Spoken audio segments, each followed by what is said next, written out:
Welcome back to Magic Class channel. இந்த வீடியோவில் நம்ம பார்க்க போகிறது ஸ்டாண்டர்ட் 7 சயின்ஸ் டேர்ம் 2ல second unit universe in space. இது வந்து பார்ட் 2 வீடியோ. ஸோ பார்ட் 1 வீடியோவில் யூனிவர்ஸ் இன் ஸ்பேஸ் பார்த்தீங்கன்னா ஒரு ஜென்ரல் இன்ட்ரடக்ஷன் பார்த்தோம். ஸோ இதில் கொஞ்சம் டீட்டெயில்டாக நம்ம பார்க்க போகிறோம்.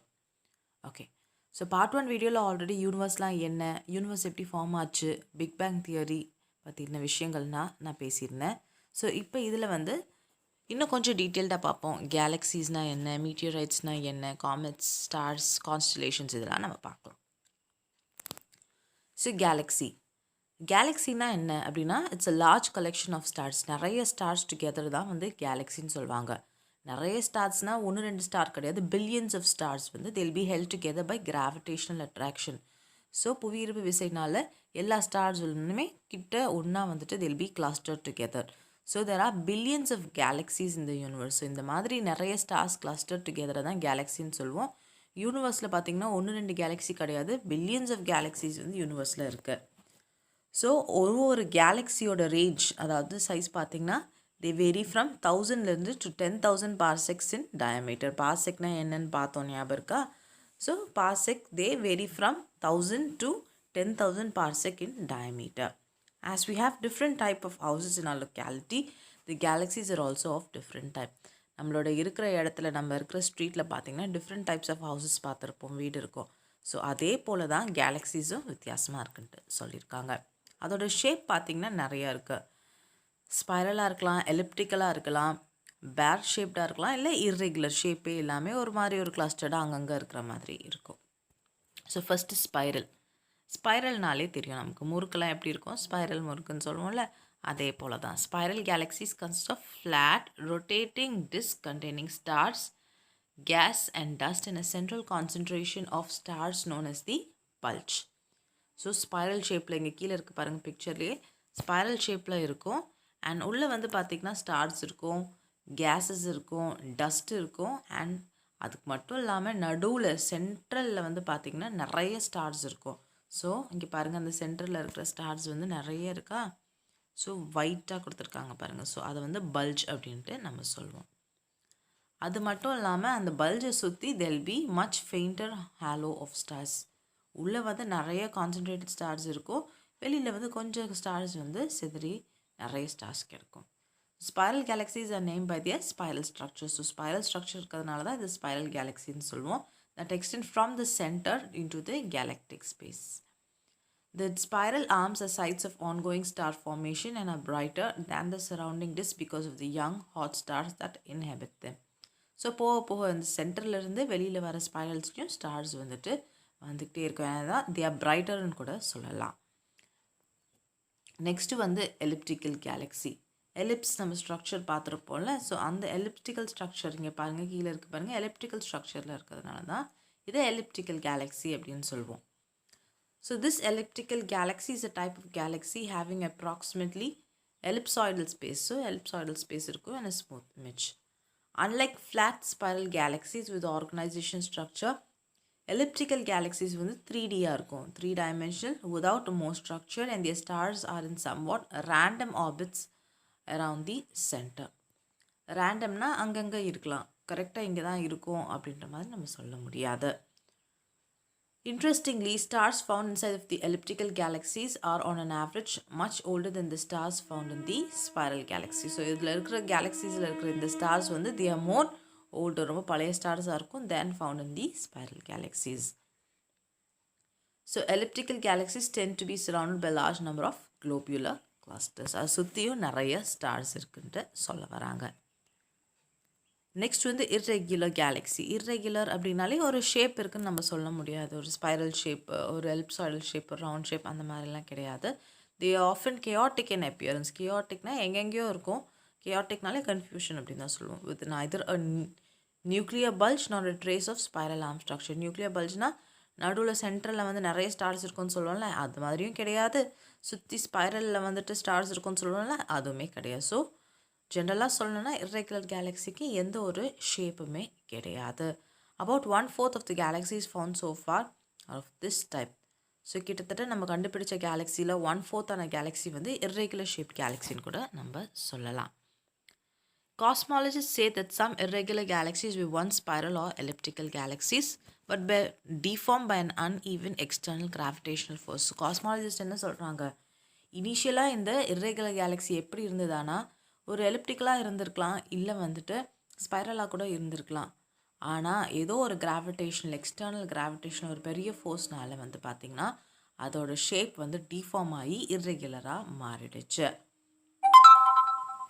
So irregular galaxy contained abundant amount of gas and dust அதிகமாக இதில் இருக்குமா. அடுத்தது வந்து bad spiral. A bad spiral galaxy is a spiral galaxy with a center bar shaped structure composed of stars. So அங்கே நம்ம என்ன பார்த்துருப்போம்னா ஸ்பைரலில் வந்து பல்ஜாக உள்ளே வந்து ஸ்டார்ஸ் இருக்கும். இங்கே வந்து பார்த்திங்கன்னா ஸ்பைரலாக தான் இருக்கும், ஆனால் சென்ட்ரலில் வந்து ஒரு பார் ஷேப் இருக்கும். இங்கே பார்த்திங்கனாலே தெரியுது பாருங்கள், சென்ட்ரலில் வந்து ஒரு பார் ஷேப் இருக்கா. ஸோ அதுதான் இங்கே சொல்லியிருக்காங்க. Stars are found in approximately in 2/3 to 1/3 of all spiral galaxies. So bars வந்து நம்ம இருக்கிற ஸ்பைரல் கேலக்ஸிஸில் கிட்டத்தட்ட 2/3 of the spiral galaxiesல இந்த பார் ஷேப் ஸ்ட்ரக்சர் நம்ம பார்க்க முடியும். The Milky Way galaxy, where our own solar system is located, is classified as a bad spiral galaxy. இந்த பார் இருக்கிறதுனால தான் இந்த மாதிரி சொல்கிறாங்க. ஸோ மில்கி வே கேலக்சிலையும் வந்து நடுவில் இந்த மாதிரி ஒரு பார் இருக்குது அப்படின்ட்டு சொல்லுறாங்க.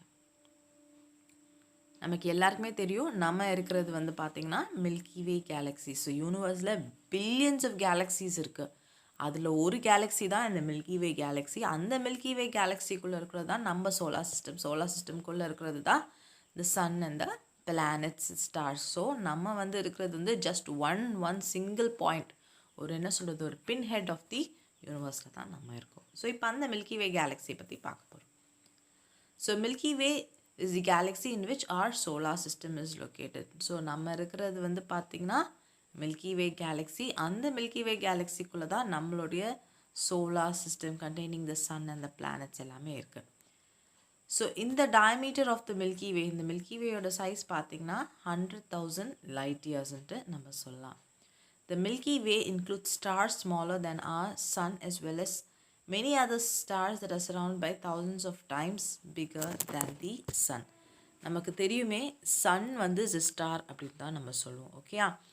ஸோ இந்த மில்கி வேல வந்து பார்த்திங்கன்னா நிறைய ஸ்டார்ஸ் இருக்குது, that is smaller than the sun. அது மட்டும் இல்லாமல் சன்னை விட thousands of டைம் பெரிய ஸ்டாரும் இருக்குது. ஸோ மில்கி வே கேலக்ஸிக்குள்ளே sun is a star. So சன்னை விட சின்னதாக ஸ்டார்ஸும் நிறைய இருக்குது, பில்லியன்ஸ் ஆஃப் ஸ்டார்ஸ். சன்னை விட 1000 டைம் பெரிய ஸ்டார்ஸும் இருக்குது. அது மட்டும் இல்லாமல் அதில் என்னென்ன இருக்குது அப்படின்னு பார்த்தீங்கன்னா நிறைய celestial bodies of gases, clouds of dust, dead stars, newly born stars, புது ஸ்டார்ஸு, பழைய ஸ்டார்ஸு எல்லாமே இருக்குது. ஸோ அட்லீஸ்ட் 100 பில்லியன் ஸ்டார்ஸ் வந்து நம்மளோட மில்கி வே கேலக்ஸிக்குள்ளே இருக்குன்ட்டு சொல்கிறாங்க. நம்ம மில்கி வே கேலக்ஸி கிட்ட க்ளோஸாக இருக்கிற இன்னொரு கேலக்ஸி என்னன்னு பார்த்தீங்கன்னா Andromeda. The descriptive Milky is derived from the appearance from the earth of the galaxy, a band of light seen in the night sky formed from stars that cannot be individually distinguished by the naked eye. இந்த milky அப்படின்னு ஏன் சொல்கிறாங்கன்னு பார்த்தீங்கன்னா ஏர்த்தோட appearance வச்சு தான், சரியா. So a number of stars, நிறைய stars can be seen in the night sky. So இந்த நைட் ஸ்கையில் பார்க்கும்போது நிறைய பேண்ட் ஆஃப் ஸ்டார்ஸ் தெரியுது, ஒரு மில்கி அப்பியரன்ஸ் வந்து கொடுக்குது. அதனால தான் வந்துட்டு ஸோ இது வந்து மில்கி வே கேலக்ஸின்னு சொல்கிறாங்க. In Indian mythology this patch called as the Akasha Ganga. So Indian மித்தாலஜியில் என்ன சொல்லுவாங்கன்னா இதை வந்து ஆகாஷ கங்கான்னு சொல்லுவாங்க. From the earth the milky way appears is a band because it's a disc shape structures viewed within. So இது பேண்ட் மாதிரி தெரியும். நம்ம ஆல்ரெடி பார்த்தோம் மில்கி வே கேலக்ஸியில் நடுவில் வந்து பார் ஷேப்டு ஸ்பைரல் ஸ்ட்ரக்சராக தான் இருக்குன்ட்டு பார்த்துருக்கோம். Galileo Galilei first resolved the band of light into individual stars with his telescope in 1610. Until the early 1920s, most astronomers thought that the Milky Way contained all the stars in the universe. Observations by Edwin Hubble showed that the Milky Way is just one of the many galaxies. So first வந்து நம்ம எப்படி பார்த்தோன்னா ஒரு pant of stars, அது பார் மாதிரி இருக்கும், அதுக்குள்ளே நிறைய ஸ்டார்ஸ் வந்து கான்சன்ட்ரேட்டடாக இருக்கும். ஆனால் கெலிலியோ என்ன பண்ணார் அப்படின்னு பார்த்தீங்கன்னா அவரோட டெலிஸ்கோப் வச்சு 1610 என்ன பண்ணியிருக்காருன்னா இந்த பேண்ட் ஆஃப் ஸ்டார்ஸை வந்து டெலிஸ்கோப் மூலிமா பார்த்துட்டு இண்டிவிஜுவல் ஸ்டார்ஸாக அவர் வந்துட்டு ரிசால்வ் பண்ணார். நிறைய ஸ்டார்ஸ்குள்ளே இருக்குது, தனித்தனி ஸ்டார்ஸ் இருக்குது அப்படின்ற மாதிரி சொன்னார். 1920s வரைக்கும் என்ன நினச்சாங்க அப்படின்னு பார்த்தீங்கன்னா, யூனிவர்ஸில் ஒரே ஒரு கேலக்ஸி தான் இருக்குது, இந்த மில்கி வே கேலக்ஸி தான் இருக்குது, அந்த மில்கி வே கேலக்ஸிக்குள்ளே தான் நிறைய ஸ்டார்ஸ் இருக்குது அப்படின்ட்டு ஒரு கன்க்ளூஷனுக்கு வந்தாங்க. ஆனால் எட்வின் ஹபிள் என்ன பண்ணார் அப்படின்னு பார்த்தீங்கன்னா, நம்ம ஹபிள் டெலிஸ்கோப்லாம் பார்த்துருக்கோம்ல, ஸோ அது மூலயமா என்ன சொல்லியிருக்காங்கன்னு பார்த்தீங்கன்னா, நம்ம மில்கி வே கேலக்ஸி யூனிவர்ஸ்குள்ளே இருக்கிற ஜஸ்ட் ஒரு சிங்கிள் கேலக்ஸி மட்டும் கிடையாது, அதை தாண்டி நிறைய கேலக்ஸிஸ் இருக்குது. ஸோ மில்கி வே கேலக்ஸின்றது ஜஸ்ட் ஒரு சிங்கிள் கேலக்ஸி தான், அதை தாண்டி யூனிவர்ஸில் நிறைய கேலக்ஸி இருக்குது அப்படின்ட்டு சொல்லியிருக்காங்க. The Milky Way does not sit still but is constantly rotating. Milky Way வந்து ஒரே இடத்துல இருக்காது, it keeps on rotating. Our solar system is located within the disk of the galaxy about 27,000 light years away from the center of the galaxy. So நம்மளோட galaxy எங்கே locate ஆகிருக்காங்க சொல்லியிருக்காங்க. So 27,000 light years away from the center of the galaxy. The solar system travels at an average speed of 828,000 km per hour. So நம்மளோட solar system ஓட traveling rate சொல்லியிருக்காங்க. Even at this rapid speed, the solar system would take about 230 million years to travel all the way around the Milky Way. So நம்ம Milky Way கேலக்ஸிக்குள்ளே நம்ம எதில் இருக்கோம்னு பார்த்தீங்கன்னா solar சிஸ்டமில் இருக்கோம். So sun and the planet. So இந்த sun and the planets நம்ம மில்கி வேயை சுற்றி வரதுக்கே கிட்டத்தட்ட 230 million years ஆகுமா. When the solar system was in the same spot as it now, there were no humans, no Himalayan mountains on earth, and the dinosaurs were roaming around the earth. Okay. Tucked inside the very center of the galaxy is a monstrous black hole, billions of times as massive as the sun. Black hole பற்றி நம்ம நிறைய இன்டர்நெட்டில் பார்த்துருப்போம். So அதோட size பார்த்தீங்கன்னா சன்னை விட billion of times வந்து ரொம்ப பெருசாக. Although black holes cannot be directly viewed, scientists can see the gravitational effects as they change and distort the path of their material around it. Most galaxies like our Milky Way are thought to have a black hole in their heart. So black ஹோலை வந்து டைரெக்டாக நம்மளோட naked ஐ நம்மளோட கண்களால் பார்க்க முடியாது. இருந்தாலும் so scientist வந்து நிறைய ஆப்சர்வேஷன்ஸ் வச்சு அந்த கிராவிடேஷனல் எஃபெக்ட்ஸ் அதை சுற்றி என்னென்ன நடக்குது அப்படிங்கிற விஷயங்களை வந்து தெளிவுபடுத்தியிருக்காங்க. எப்படி நம்ம மில்கி வே கேலக்ஸியில் ஒரு பிளாக் ஹோல் இருக்கோ அதே போல் தான் யூனிவர்ஸில் இருக்கிற மற்ற கேலக்ஸிஸ்லேயும் நிறைய பிளாக் ஹோல் இருக்கும் அப்படின்ற மாதிரி ஒரு கன்க்ளூஷனுக்கு சொல்லியிருக்காங்க. அடுத்து வந்து constellation. A constellation is a recognizable pattern of stars in the night sky when viewed from the earth. So constellation, see the constellation நான் ஒரு பேட்டர்ன்னு கூட சொல்லலாம். ஸோ ஒரு சில சமயத்தில் வந்து ஹார்ஸ் மாதிரி தெரியும், ஜீப்ரா மாதிரி தெரியும், குட்டி குட்டி குட்டி குட்டி டிஃப்ரெண்ட் பேட்டர்ன்ஸ் வந்து நம்மளால் திடீர்னு நைட் ஸ்கையில் பார்க்க முடியும். ஸோ இதுதான் கான்ஸ்டலேஷன் சொல்லுவோம். So International Astronomical Union has classified 88 constellations to cover the entire celestial sphere. So கிட்டத்தட்ட 88 டிஃப்ரெண்ட் பேட்டர்ன்ஸை வந்து அஸ்ட்ரானமர்ஸ் சொல்லியிருக்காங்க. Many of the old constellations have Greek or Latin names and often after mythological characters. So Greek name Latin நேம்லாம் அதுக்கு சொல்லியிருக்காங்க. Ursa Major is a large constellation and it covers a large part of the sky. So இது கண்டிப்பாக கேட்குறதுக்கு வாய்ப்பு இருக்குது. So எது வந்து large constellation in the sky அப்படின்னு கேட்பாங்கன்னா Ursa Major. The most striking feature of this constellation is group of 7 bright stars known as a big dipper. So இருக்கிறதுலே லார்ஜர் கான்ஸ்டலேஷன் இதுதான். அண்ட் இதோட கிரேட் ஃபீச்சர் என்னென்னு பார்த்தீங்கன்னா group of 7 bright stars இருக்கும். இதை வந்து பிக் டிப்பர் அப்படின்ட்டு நம்ம சொல்லுவோம். அடுத்தது வந்து பார்த்திங்கன்னா உர்சா மைனர். இதை வந்து லிட்டில் பேர் அப்படின்னு நம்ம சொல்லுவோம். That lies in the northern sky. The pole star Polaris lies within the constellation. So இது எல்லாமே different types of constellations இருக்கிற பேட்டர்னை தான் எக்ஸ்பிளைன் பண்ணியிருக்காங்க. The main group Little Dipper consists of 7 stars and quite similar to that found on the Ursa Major. Orion was a hunter in Greek mythology. The constellation comprises around 81 stars, out of which all but 10 are too faint to be seen with the naked eye. So these are all different types of constellations தான் ஓரியன் பற்றி இங்கே சொல்லியிருக்காங்க. Different constellations become visible in the sky at different times of the year. So நம்ம ஒவ்வொரு தடவையும் பார்த்திங்கன்னா வித்தியாசமான பேட்டர்ன்ஸை வந்து நம்ம நைட் ஸ்கையில் பார்க்கலாம். ஏன் அப்படின்னு பார்த்திங்கன்னா because the earth revolves around the sun. Unlike galaxies, constellations are mere optical appearance and not real objects. So galaxyல வந்து பார்த்தீங்கன்னா constellations வந்து they are not real objects. These constellations in the galaxies are bound by gravity and constitute a system. In a constellation, one star may be near and other may be very very far, but because they are in the same direction appear to be near to each other in the sky. ஒரு சில stars வந்து பார்த்திங்கன்னா கிட்ட இருக்கலாம், ஒரு சில stars ரொம்ப ரொம்ப ரொம்ப தூரத்துலேயும் இருக்கலாம். So next name of the constellation. So இது எல்லாமே நமக்கு தெரியும், Indian name and English name. So நம்மளோட ராசி இதை பேஸ் பண்ணி தான் நமக்கு சொல்கிறாங்க. மீஷம், ரிஷபம், மிதுனம், கடகம்ன்ட்டு. ஸோ அதே போல் அதோட இங்கிலீஷ் நேமும் இருக்குது, ஜெமினி, கேன்சர், லியோ அப்படின்னுட்டு. சரியா? So just go through this. So name of the constellation Indian name and in the English name. So இது கேட்குறதுக்கு நிறைய வாய்ப்புகள் இருக்குது எக்ஸாமில். அடுத்தது பார்த்திங்கன்னா star. What is a star? சன்னே நம்ம வந்து ஒரு பெரிய ஸ்டார்னு சொல்லுவோம். ஸோ சன்னை மாதிரி குட்டி குட்டி ஸ்டார்ஸும் இருக்குது, சன்னை விட பில்லியன்ஸ் ஆஃப் டைம் பெரிய ஸ்டார்ஸும் நம்மளோட மில்கி வே கேலக்சிக்குள்ளே இருக்குது. So what is a star? A star is a luminous heavenly body that radiate energy. So இது வந்து பார்த்திங்கன்னா ஒரு பிரைட் லைட்டை வந்து எமிட் பண்ணும். அது மட்டும் இல்லாமல் நிறைய எனர்ஜியும் எமிட் பண்ணும். With naked eyes we can see nearly 3000 stars in the night sky. So சாதாரண கண்களில் பார்த்திங்கன்னா கிட்டத்தட்ட 3000 stars வந்து நம்ம நைட் ஸ்கையில் பார்க்கலாம். அண்ட் வித் டெலிஸ்கோப் இதை விட அதிகமாகவே பார்க்கலாம். The stars are remotely located and appear as tiny dots of light. Their light travels long distance to reach us. The atmospheric disturbances do not allow light to reach us in a straight line path. Because of this, the stars appear to twinkle. So ஸ்டார்லேருந்து வர light வந்து நம்ம கண்களில் reach ஆகிறதுக்கு முன்னாடி அந்த நடுவில் ஸ்பேஸில் வந்து பார்த்திங்கன்னா there'll be lot of dust இருக்கும்.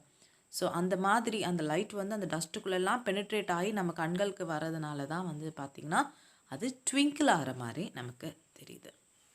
The sun is the nearest star to the earth. earth கிட்ட இருக்கிற ஸ்டார் என்னன்னு பார்த்திங்கன்னா the sun. The next nearest star வந்து Alpha Centauri. So this is very again important question. The nearest star எதுன்ட்டு கேட்பாங்க. Next is satellites. An object that revolves around the planet in a stable and consistent orbit is called a satellite. Satellite can be classified into two categories. So natural satellite இருக்கலாம், artificial or man-made satellite நம்ம சொல்லுவோம். So natural satellites are what are natural satellites? All natural objects. So revolving around the planets இது எல்லாமே natural satellite ன்னு சொல்லுவோம். So moon is a natural satellite for us. Most moons are spherical. The ones that are not usually asteroid or meteoroid that are captured by the strong gravity of the planet. All planets except Mercury and Venus in our solar system have moon. So Mercury and Venus தவிர மற்ற எல்லா பிளானட்ஸ்க்குமே வந்து moons இருக்குது. ஏர்த்தில் பார்த்திங்கன்னா ஒரே ஒரு Moon தான் இருக்குது. ஆனால் planets like Jupiter and Saturn இதில் வந்து 60 மூன்ஸை விட அதிகமாகவே இருக்குது. அடுத்தது ஆர்டிஃபிஷியல் ஆர் மேன்மேட் சேட்டலைட்னு நம்ம சொல்லுவோம். These are placed in orbit to rotate around the planet, usually the earth. So பிளானட்டை பற்றி படிக்கிறதுக்கு நம்ம என்ன பண்ணுறோன்னா மேன்மேட் சேட்டலைட்ஸு மேலே ஸ்பேஸ்க்கு அனுப்புகிறோம் by means of rockets. The world's first artificial satellite launched was Sputnik by Russia. So Russia தான் first சேட்டலைட்டை launch பண்ணுறாங்க in space. Aryabhatta was the first satellite launched by India. Indian satellite first launch பண்ணது என்னன்னு பார்த்தீங்கன்னா Aryabhatta. These satellites are used in television and radio transmission, studying agricultural heat, locating mineral resources, weather forecasting, locate different places on the earth. நம்ம இப்போ Google மேப்லாம் பார்க்குறோம். எப்படி பார்க்குறோம்? ஒரு இடத்துக்கு போகிறோம் அப்படின்னா அங்கே என்ன இருக்குது, எப்படி நம்ம டைரெக்ஷன் போட்டு பார்க்குறோன்னா ஸோ இந்த சேட்டலைட்லேருந்து வர சிக்னல்ஸை வச்சு தான் நாம் அதை வந்து ஃபோனில் கன்வெர்ட் பண்ணி நம்ம வந்துட்டு கூகுள் மேப் அப்படின்ற மாதிரி பார்க்குறோம். அது மட்டும் இல்லாமல் ரேடியோஸ் எப்படி இப்போ சிக்னல்ஸ் எப்படி வருதுன்னா இங்கே மேலே நம்ம சேட்டலைட் லான்ச் பண்ணதுனால தான். ஸோ டெலிவிஷன் ஸோ எல்லாமே வந்து பார்த்திங்கன்னா because of these manmade satellite launched in space. So final topic is ISRO, the Indian space research organisation. So ISROட ஃபுல் ஃபார்ம் கேட்பாங்க. So it is a space agency of the Government of India headquartered in the city of Bangalore. So ISROட headquarters எங்க இருக்குன்னு பார்த்தீங்கன்னா பெங்களூரில் இருக்குது. Its vision is to harness space technology for natural development while pursuing space science research and planetary exploration. So இந்த ஐஎஸ்ஆர்ஓனால தான் வந்துட்டு நிறைய என்ன விஷயங்கள் நம்ம சயின்ஸில் முன்னேறிக்கொண்டு கூட சொல்லலாம். Formed in 1969, ISRO superseded the erstwhile Indian National Committee for Space Research established in 1962 by the scientist Vikram Sarabhai.